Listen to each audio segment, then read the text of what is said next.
From family events to volunteer opportunities to community happenings, there is a lot going on in your community. Learn about all the possibilities and opportunities on this episode of Community Hotline.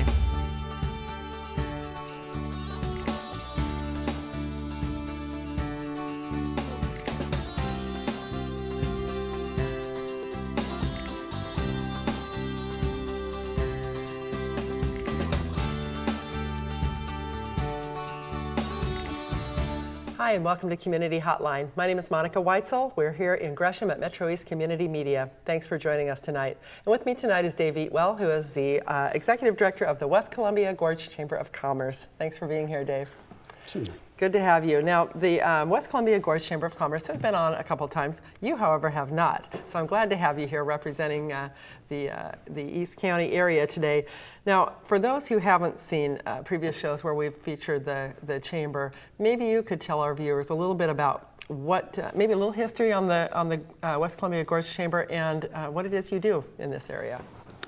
Well, the West Columbia Gorge Chamber of Commerce we do what other chambers of commerce do. We work with business people to make a better business environment, basically to create that rising tide that lifts all boats. But I think at the bottom line, any economic development that doesn't also create a better community is not the best possible economic development, and so we're looking at supporting our community with better jobs and a more vibrant community that where people want to live. So it's not really just helping the businesses, it's helping the community as a whole. Obviously, if there's more jobs, all that just kind of trickles down. Right. So the Gorge, Columbia Gorge Chamber, West Columbia Gorge Chamber, it covers what area? It's a fairly large area, is it not? Well, land-wise, because we serve the cities of Fairview, Wood Village, Troutdale, and also Cascade Locks. Okay. And we've taken this on. Actually, it's the organization's existed since back into the 70s, but these small cities have such a different culture and history as the metropolitan area that surrounds it, that we feel it is really important to maintain our independence and to continue to retain and nurture the history and culture of these small towns as it's come up over the recent decades and decades. Good. And it's becoming a huge tourist area too. I know you've been involved in the tourism aspect of it also. According to National Geographic Traveler magazine, the West Columbia Gorge is the 6th most beautiful place on earth. Really? 6? That's pretty good. I personally question that. I think it ranks higher, but that's just my own. And are you native to this area, or have you been here a long time? I am an Oreganism. You're an Oreganism, okay. I was born and raised in the state, yes. Yeah, me too. So the Gorge Chamber has a program that you're kind of featuring right now. That's the Live Near Work program. Yes. Why don't you tell me what that's all about? It's kind of self-explanatory, but I think it needs a little explanation. Well, it's been a long time in the making here, but we noticed that there are some commuting patterns in our area that basically what it comes down to is most of the people who live in our area commute out of the area to go to work. Okay. And the vast majority of people who work in what we call the Columbia Cascade River District, and that's the industrial area north of I-84 and from about 182nd out towards the Sandy River. Most of the people who work there commute into the area. And there's a long history with that, but if you look at Portland in general, Portland's development, by and large, neighborhoods developed around streetcar and trolley lines, and or they developed where people could actually walk to and from work in the industrial areas. If you look at all along Columbia Boulevard in North Portland, the neighborhoods of Portsmouth and St. John's and Kenton were all built so that people could walk to and from work along Columbia Boulevard. Vanport was built so that people could walk to the shipyards, either in Vancouver or in Portland.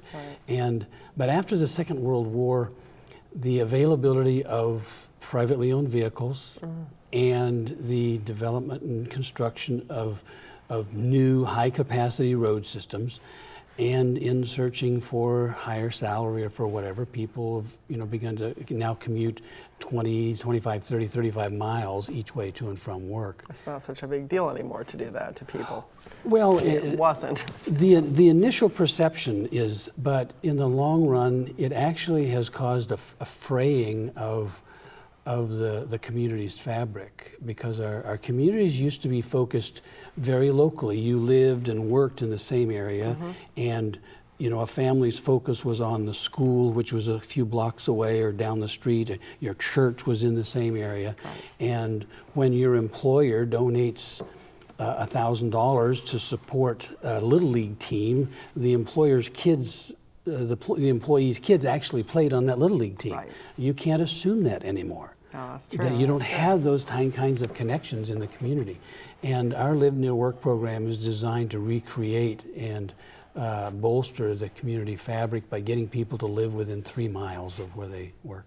So what are some of the other benefits of living near? Obviously, there's not that huge commute, and with the cost of gas and just the cost of maintaining a private vehicle, that's obviously an advantage. What are some of the other advantages of living near where you work? Well, the advantages to the employee are obvious. The idea that the employee, and especially if the employee is assisted in buying a home, in buying a home, you begin to accrue wealth. You feel more focused, more invested in the community. People who own their homes take better care of the home than they do of a rental property usually. Because they feel more permanent, they tend to get more involved in their local activities, invest themselves, and they also develop a stronger support system.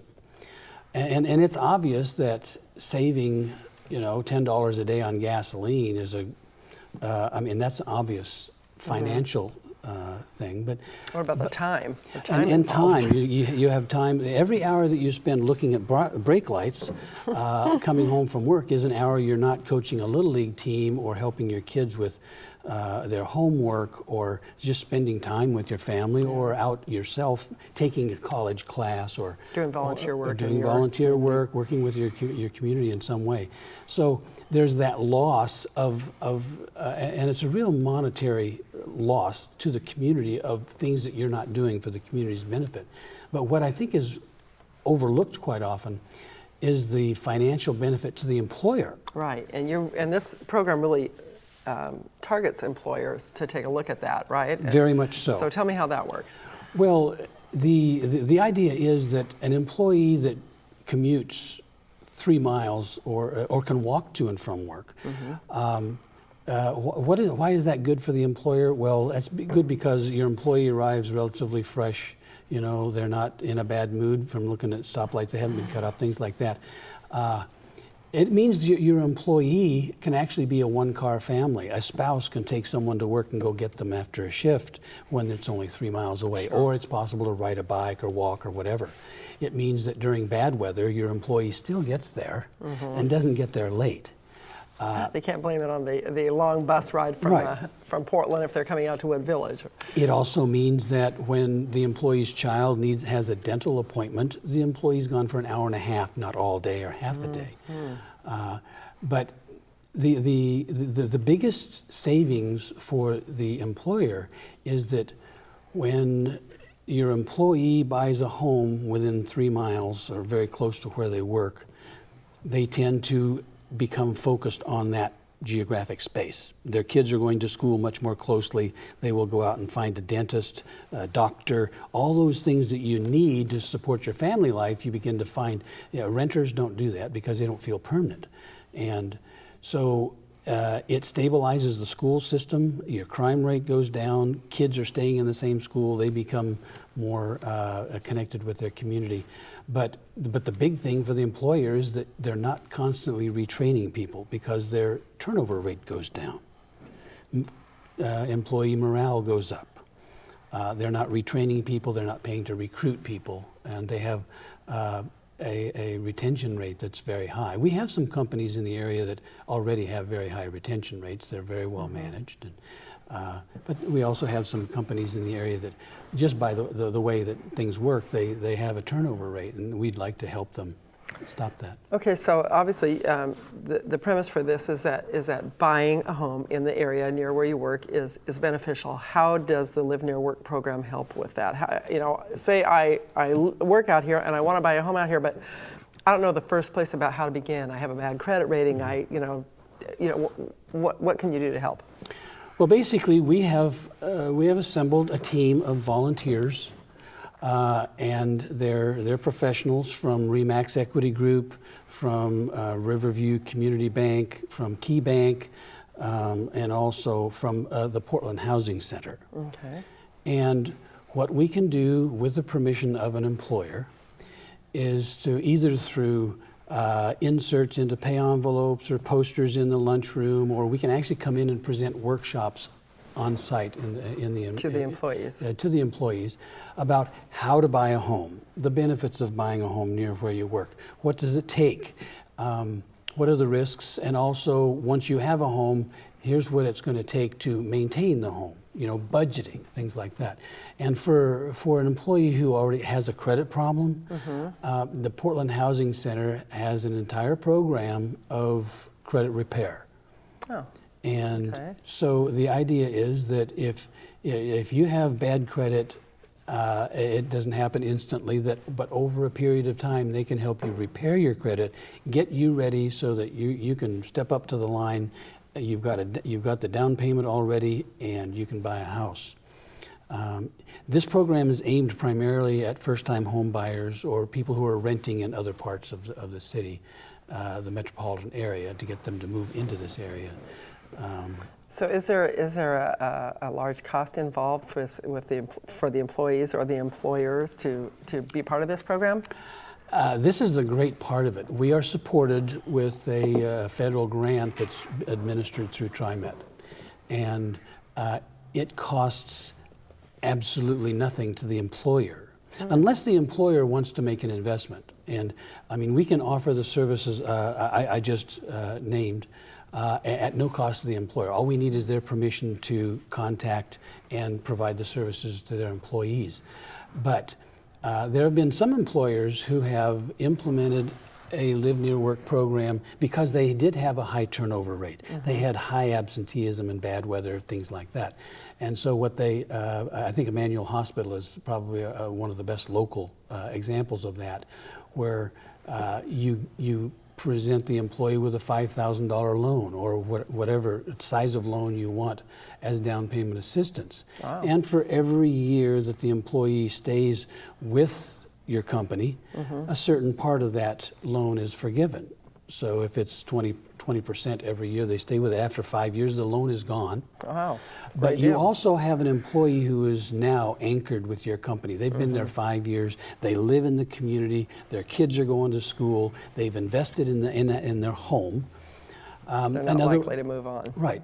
Now, if the company is not up to making a loan that way, there's also that's a totally forgivable loan.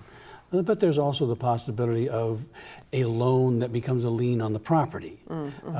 Say you provide $5,000 for down payment assistance, closing costs, it becomes a lien on the property, and it remains a lien on the property until the property sells. Until they, for some reason, move, they have to be there at least a certain number of years.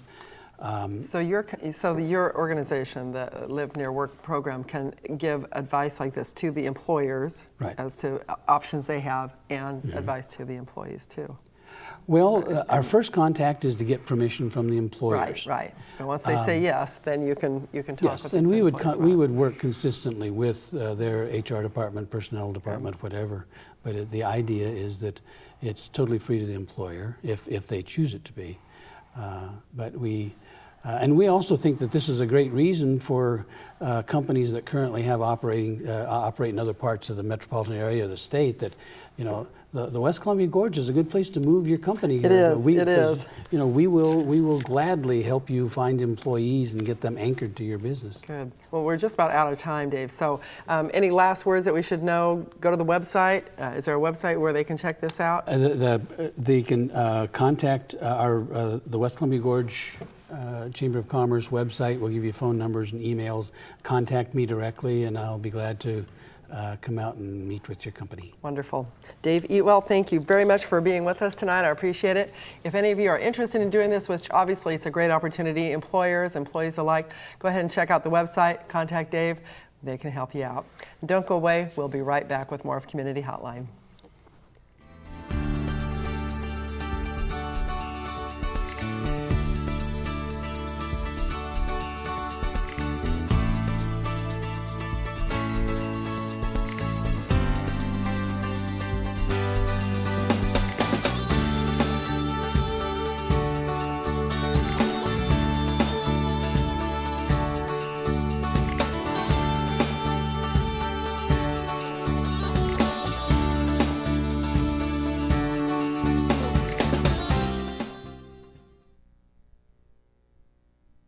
¿Están listos? Free GED classes. Are you ready? Clases gratis de inglés. Yo estoy lista. Transportation for free. I'm ready. Clases gratis de computación. ¿Qué listos? We're ready. Come to listos. If we can do it, you can do it.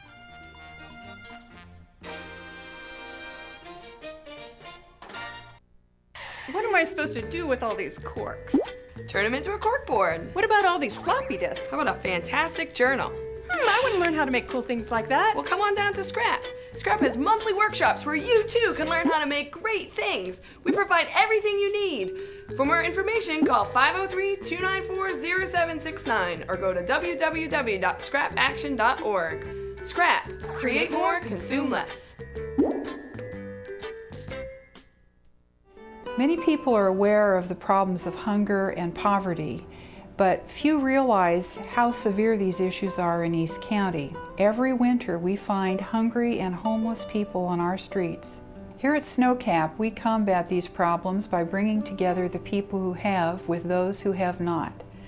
Snowcap is a nonprofit organization dedicated to serving the needs of low-income persons living in the East Metro area. With the help of community members and the support of local businesses, Snowcap feeds over 4,000 people per month and distributes clothing to more than 1,000 people per month. You can help Snowcap by donating your time, donating food or clothing, or making a financial contribution. To find out more, contact Snowcap at 503-674-8785 or on the web at www.snowcap.org. Volunteers are the cornerstone of local communities, and they enjoy the satisfaction that comes from being part of something larger than themselves. Multnomah County invites citizens to participate in projects that benefit the greater good of our residents. Help provide services to thousands of your neighbors. Sound impossible? 1,700 members of your community are already doing this, and so much more, by volunteering with Multnomah County Library. Library volunteers help their neighbors by teaching computer skills, shelving materials, and promoting literacy in the community. The library provides a wide array of services, including lending popular books and DVDs, computer access, and life-enriching activities. Give a neighbor a helping hand and spend a couple hours a week at the library, making your community a better place. To find out more about this volunteer opportunity, visit their website. To explore other volunteer opportunities, contact the Office of Citizen Involvement. Shape your community.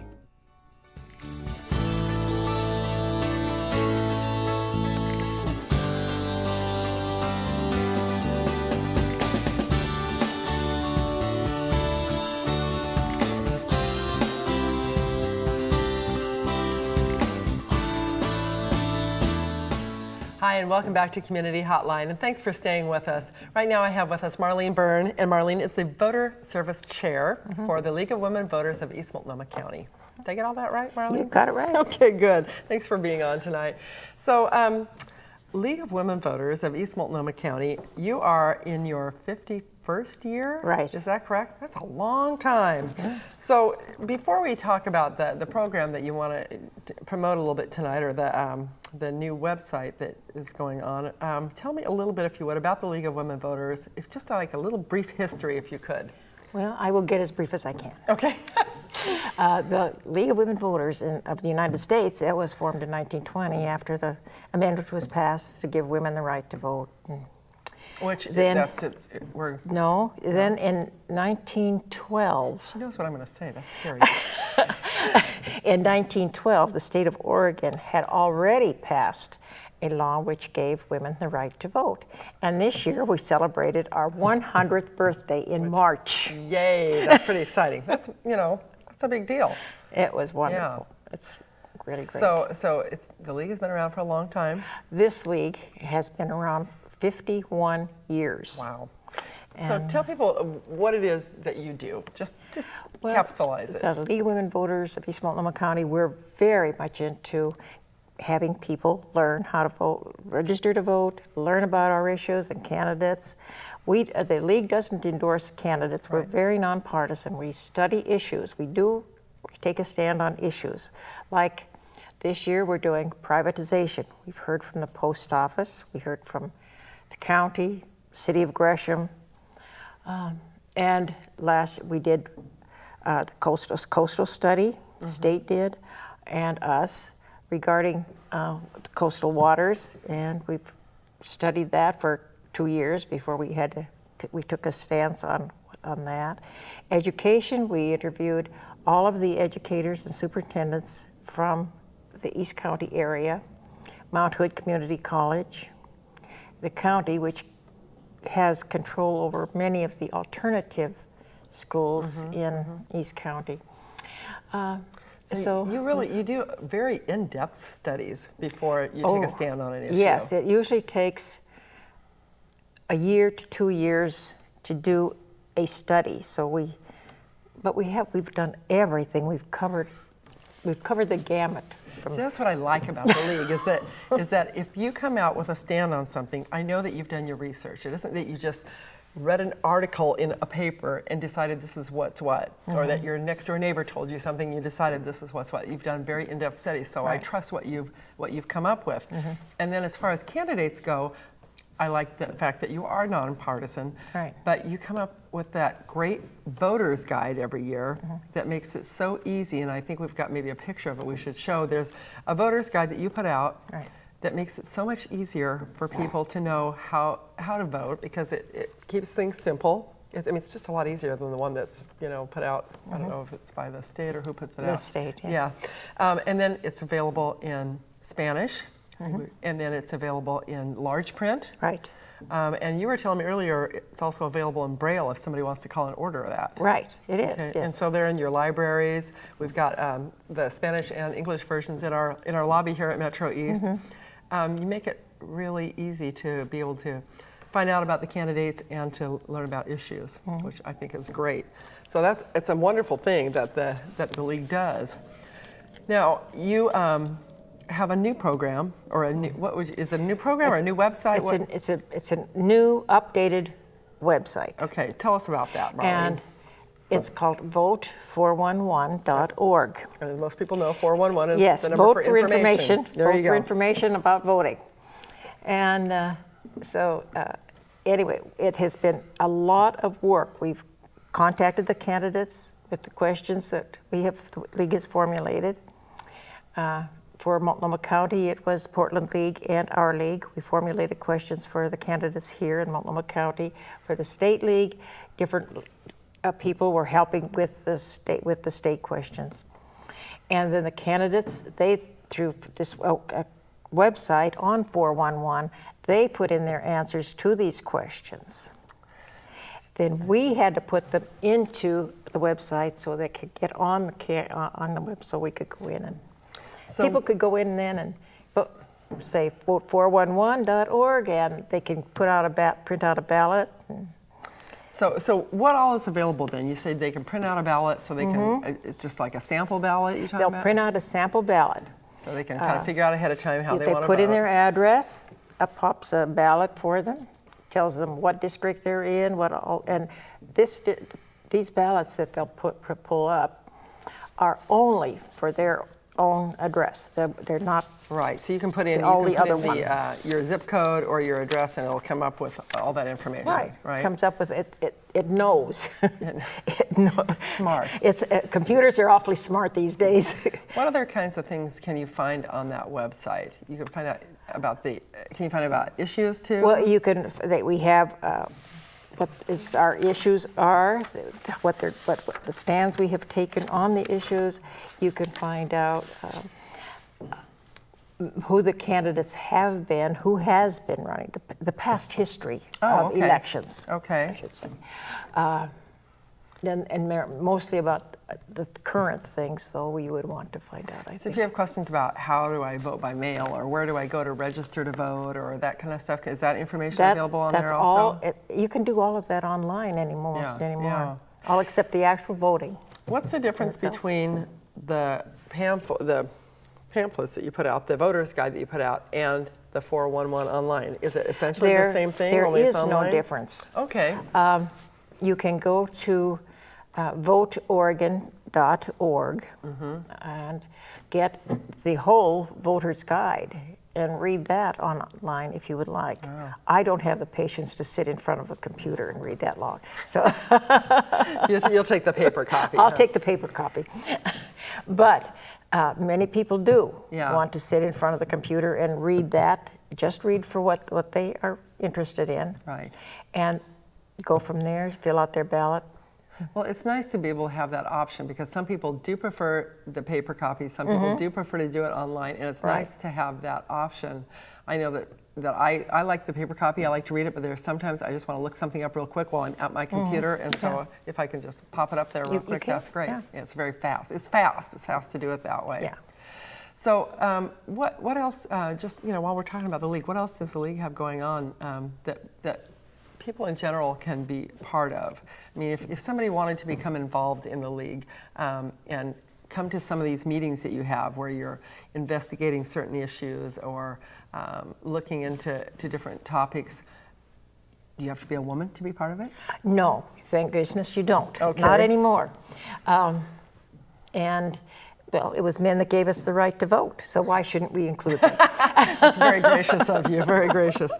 So men can be involved, anybody can come? Men are welcome, as are women. Anyone is welcome. You have to be 18 or over to be a member. Okay. But you can come and just sit and listen and learn. Good. Before that, but you can go on our website.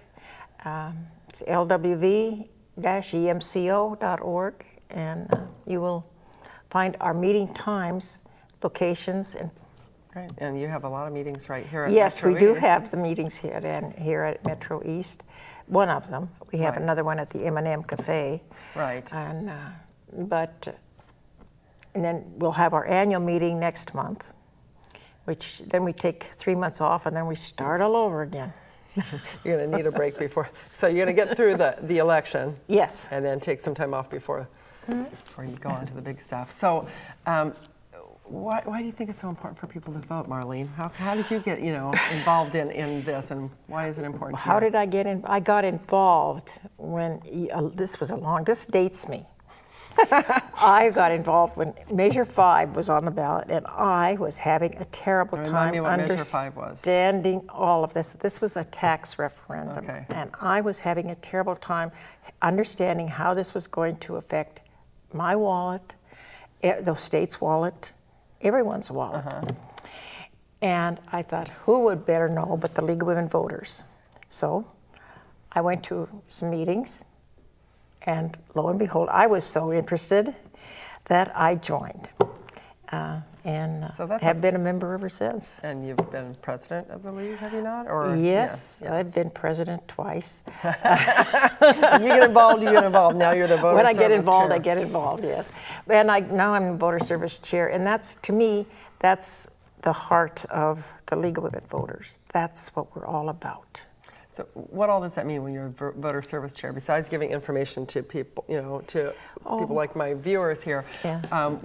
What do you have to do? What do you do? Well, it isn't. I alone don't do anything, but it's along with a committee and a lot of volunteer work. We put on a voters forum, which is all the candidates in East Multnomah County for any public office are invited to our forum, and then the public is invited, and we have that in about October, right? Usually. Okay, good.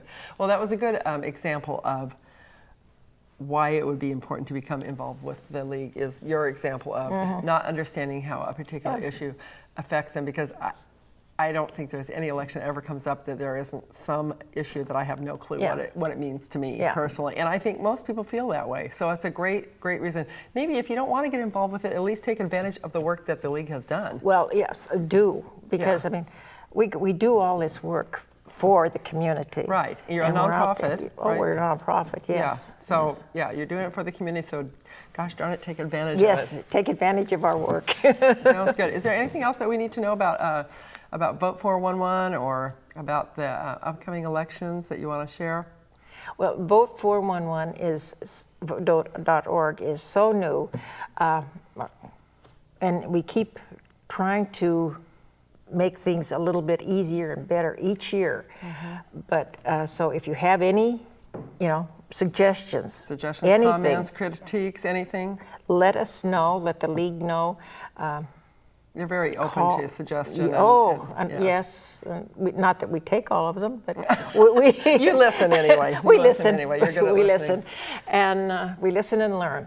Okay. And that's about what we can do. And then people can go to our website, and they will be able to log into many different facets of our community and how things can, what things can affect them. Yeah. And, well, being like an educated voter is very important. It is very important. I can't emphasize that enough. Good. Well, thank you, Marlene. Thanks for all the work you do and for what the league does. Appreciate it. And thank you for being my guest tonight. Thank you. So if you're interested in finding out more about the elections that are going to be coming up, about how to vote, information on issues, on candidates, Vote411.org. Vote411.org is the place you want to check out. And like Marlene said, if you have any questions, critiques, comments, suggestions, you can do that too and make it even better for those in the future. And thank you for being on here. Don't go away. We'll be right back.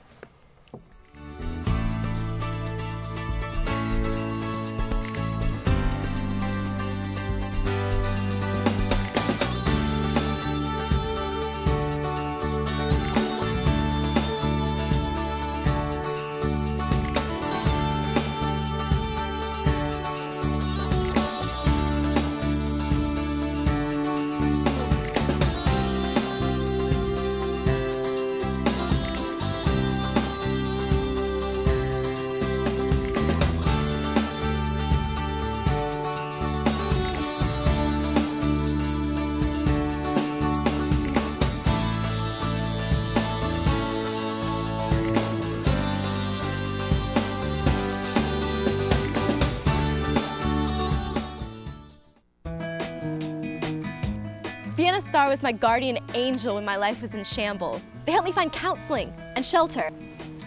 Vienna Star is great. They helped us pay our utility bills. And find health resources. I'm in college now because Vienna Star helped me find scholarships so I could put myself through school.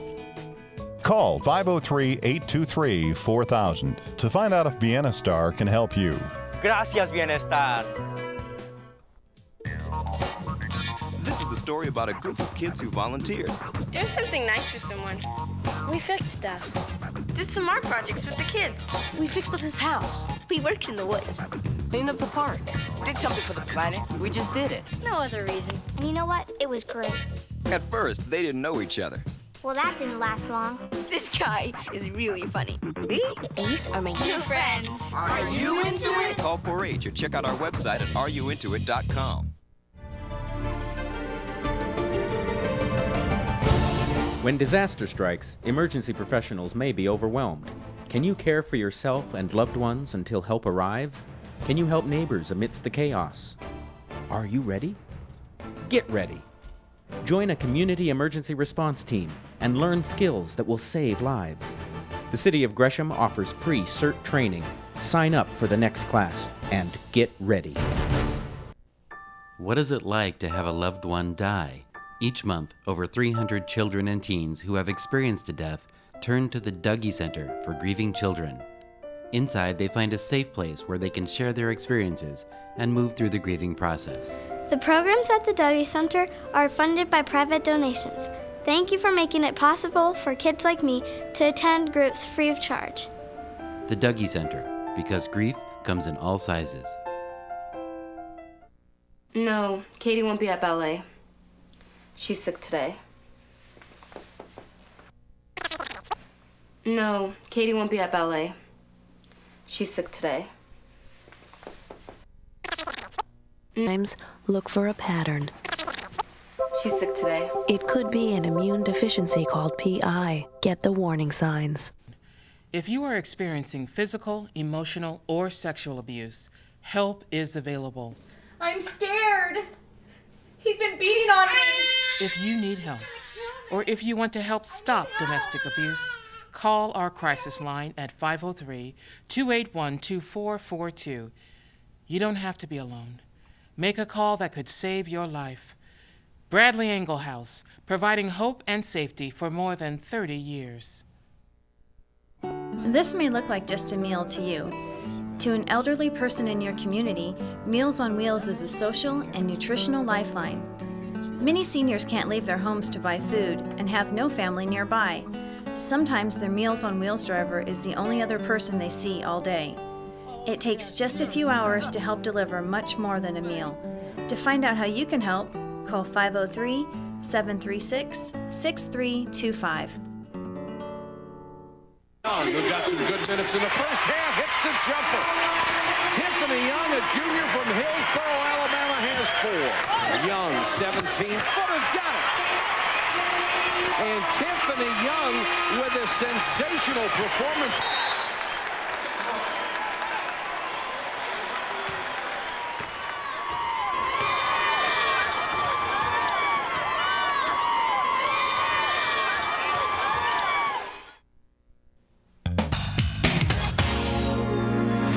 You know, we sing for millions of girls, but helping out in schools, that's the real deal, baby. I know our love can multiply, 'cause you're the X and I'm the Y. You know what I'm saying? So, have you ever been backstage before? Okay, guys, this is an abacus, an old school calculator. 1, 2, 3, 4. Like the circle and the square, our geometry is a perfect pair. Now, why should kids know about gravity? Well, gravity holds them down. I once was one, but now we're two. I'm spinning out of control.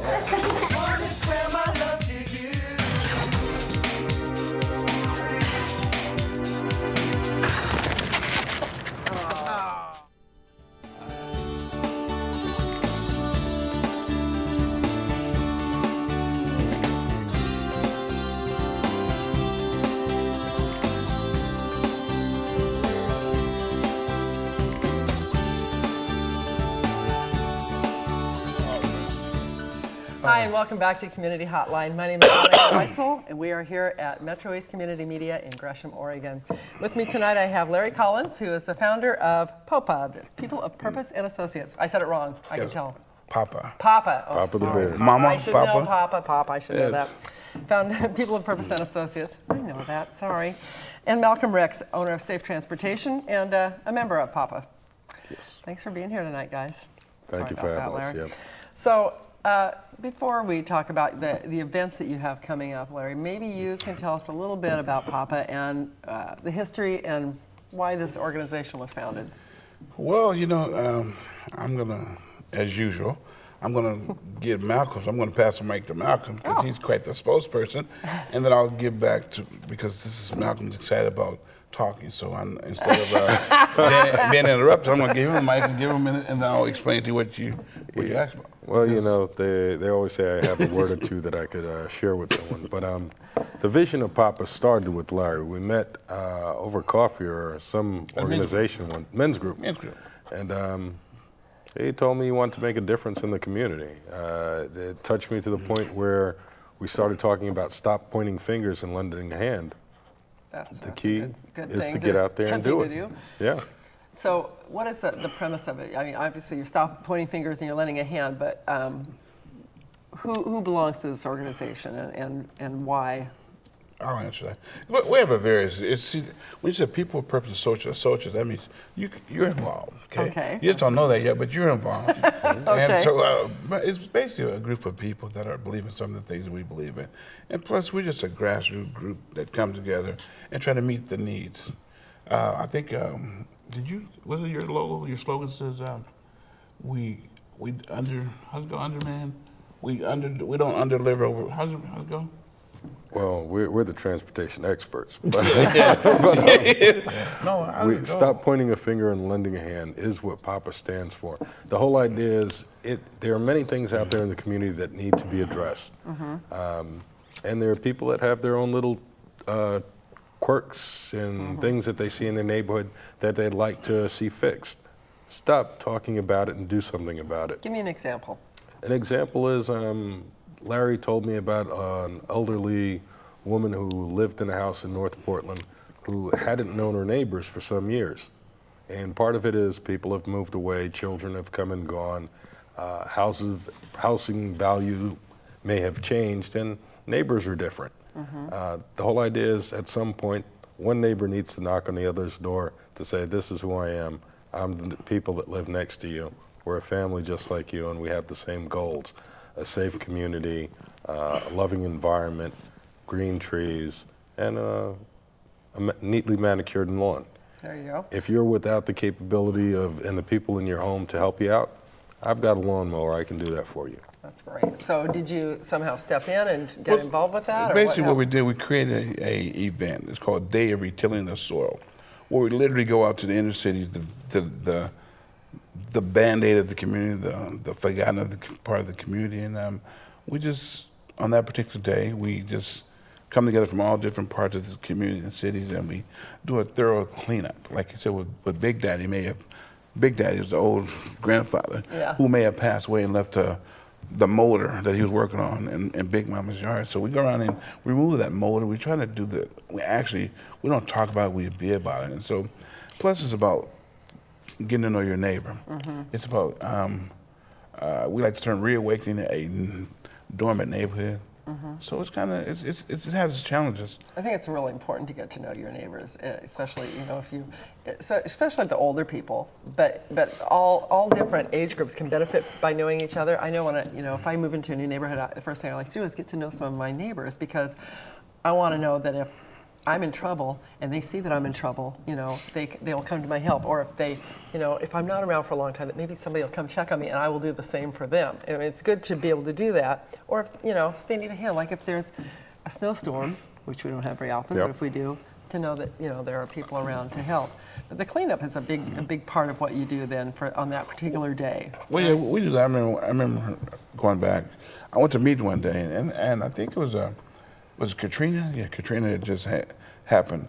And so I went to a meeting at the old Washington High School. So I go into this meeting, it's packed in the gymnasium. And they're like, man, we don't want those people to come here. And like, what people? Then they're talking about the Katrina. Yeah, the Katrina, right. And so some lady stood up and said, hey, what are we going to feed those guys? Right? What are we going to feed those guys? And I'm like, they eat probably hamburgers, hot dogs. They eat the same things we do. Right. But it sounds good. They're on the same plate where they're already bringing them in. Right, but they didn't want them because of whatever the case may be. So that council took that and said, hey, man, if we come together on the same field, hamburger, hot dogs, me, then we can make some things happen, because the quickest, spot to a man's stomach is through his heart to his stomach. So we have a free event. And so we decided that bring people together, And whether you're angry or not, then once we do the hot dog and hamburgers, people have a tendency to, that's how, you know. You get a full stomach, you're a lot more open to maybe getting to know your neighbors and working out some issues, huh? It's hard to argue when you're breaking bread. And it's hard to work things out if you're hungry. You know, if you're hungry, you don't have enough to eat. But so at this event, you have some food there then? Well, what happens is it's called Day Retilling the Soil. And what we do, there's two parts, right? 2 parts to it. 2 parts. Okay, the first part is the cleanup, of course. Okay, the cleanup, and we do the cleanup. We meet at 3 different areas in the community, and once at 9 o'clock we do the cleanup. Okay. So you're cleaning up over here. Okay. So at 10 o'clock a.m. we're doing a basketball tournament in honor of a police officer Z tournament. Right. And this is, how many years have you done this? Is this the 3rd year you've done this, or? This is the 4th. 4th year. This is the 4th. Okay. And we honor, it's not about the police officer, it's just the fact that what he did for the community, and we honor him. And it's a free basketball tournament from grade 5 to 8. So 3-on-3? No, 5-on-5. 5-on-5, okay. Yeah, the big league, the big tournament. Okay. So 5-on-5, and it's a free tournament. So that gives the opportunity for the families to come together on this aspect, watch your kids play, and over here to do the cleanup. Okay. And so that starts at 10 o'clock. Okay. So at 12 o'clock on July the 21st, 2012, they come together.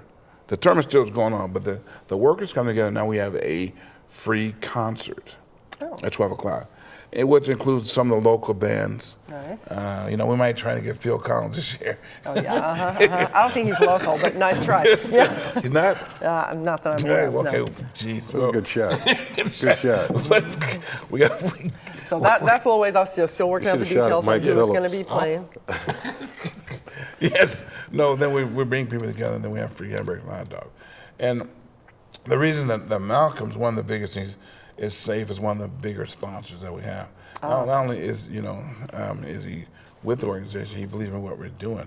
So he does the I won't say the gopher part of it, but he's always running around. He's doing the delivery. Behind the scenes. It feels good to roll up your sleeves and actually get something done, whether it's gardening, whether it's cleaning up somebody else's garden, or driving around passing out water, making sure everybody's taken care of. Good. Well, let me make sure I understand then. This is on July 21st. Where does the you said there's 3 places for the cleanup. Do you have those places determined yet where people need to meet for that? Where are but those? what we're going to do this year is because of we have people from all different. We're meeting at one central location. And then disperse from there? Yes. So where are people meeting? Is it Irving Park or is that somewhere else? That's the basketball That's the basketball thing. Yeah, so I Okay. think we haven't decided exactly where we're going to meet. Okay, all right. Okay, at this point, but we have the locations, which is inner city Portland, Northeast 15th, and Killingsworth. That's one area. Okay. Jefferson High School, which is on Haight and Killingsworth. Yep.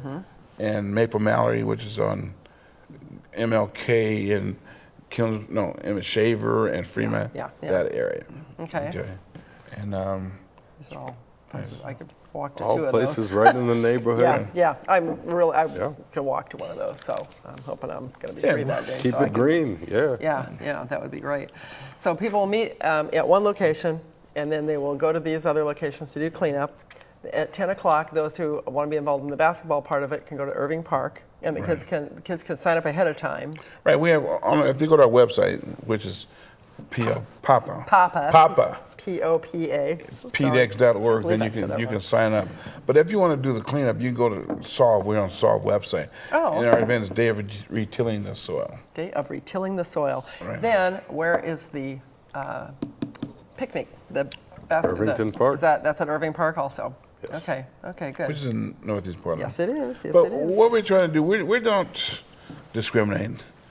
We want to be able to come to East County, have people from East County come, whether they come to our event or not. We want you to put that day aside and clean up your area, or the little kiddies, cute kids. Clean up your room. There you go. I like that. Clean up your room, honor your mom, your parents that day. And once you come to the park, it's free. Only thing we want you to do this year is help someone else out by bringing a couple cans of food with you. Okay. Because what we want to do, because Safer Transportation to do so many things. We're got this really cool idea. Once we have all this stuff for your kids, then we're going to be starting branching out, feeding, doing Christmas boxes, Thanksgiving boxes, and that's going to be safe transportation. He's driving, Way to no, go. because we believe in getting her dead, not getting her done, getting her dead. Get her dead. Yes, and he's, you know, and he's very responsible. I like the idea, Larry, of that even if you don't live in northeast Portland where these events are taking place, that if you live out here in East County where this show is being shot, even though it's viewed all over, that you can do the same thing in your area. You know, if you can come to the picnic, then the barbecue, great. But if you can't, you know, and you live in Gresham or Fairview or Troutdale or whatever, go ahead and do some of that same day. Do a little cleanup, help your neighbor out. You know, lend a hand to somebody else. Yep. Don't point a finger, lend a hand. So that's good. We think it's important because, you know, like for example, we were saying this when we came in. There's situations where people are having personal problems at home, and I'm your neighbor. If you're arguing, I can hear you, and I can come over and maybe cool it down. Yeah. However, but if you call the police or something like that, it takes them 7 or 8 minutes to get there. A lot can happen in 7 or 8 minutes. Yeah. So if you know your neighbor, you can, hey, are you guys okay over there? Yeah. What do you need? If Big Mama needs some cookies or no, you might just need somebody to talk to for a minute. Yeah, they might just need somebody to talk to. Yeah. Sometimes people just need, you know, somebody to come and just break it up. Not physically break it up, just say, you know, an interruption that makes them, you know, step back for a minute. You know how people get wound up, you know, they just need a little, you know, oh, there's somebody at the door. Sometimes that's all. Yep. That's all you need. Or maybe, you know, I'll watch your kids for 5 minutes while, you know, you take a walk, whatever. You know, sometimes those little things really help. Well, we're just about out of time, but I really appreciate you guys coming on. Already? I know, it goes fast. Wait a minute. Wait a minute. I know. Larry's got plenty to say. You giving us 2 and 2? You have 15 minutes, Larry. You're done. No, but I do appreciate that. And it's a good deal. I think people need to take advantage of that day and do what you said. Any last words? I'm going to Malcolm go first, and then I'll find an opportunity to volunteer and make a difference in your community somewhere. Doesn't matter where it is, just do it. Great. And you know, I was supposed to say this, but I forgot. But I apologize to my nephew, because we have some upcoming events coming up, and I think it's very important. And one of the things that we believe in mentoring, we believe in bringing, not only letting those guys play basketball, but we want to keep a close niche on them. So we created a club called Club Confidence. So that means you may have problems at home, but you bring it to us, and we'll help you, and we'll keep your, unless it's too bad and we're mandated, but Club Confidence is coming soon. Then also we've tapped into some Hispanic community, and we're going to be doing a soccer tournament for the Hispanic. Great. Okay. And then we partnered with a couple, of course, with our main. It gets busy. Yeah, our main. What's the name of your group again? What's the name of your business? We're talking about Papa. No, People of Purpose and Associates. So we're partners with them and Safe Transportation and a Via Northwest. So people are believing what we're doing, and we're just saying that you may not believe what we're doing, but again, instead of don't talk about us, pray for us. We'll pray for you. And remember, our motto is stop pointing a finger and lend a hand. Lend a hand. Sounds good. Thank you guys very much, Malcolm and Larry. Thanks for watching this segment of Community Hotline. We appreciate you joining us tonight. They had some good information here, so if you're interested, you can go to their website and check it out, or give them a call and find out all the details. My name is Monica Weitzel. Thanks for joining me. We'll see you here next week.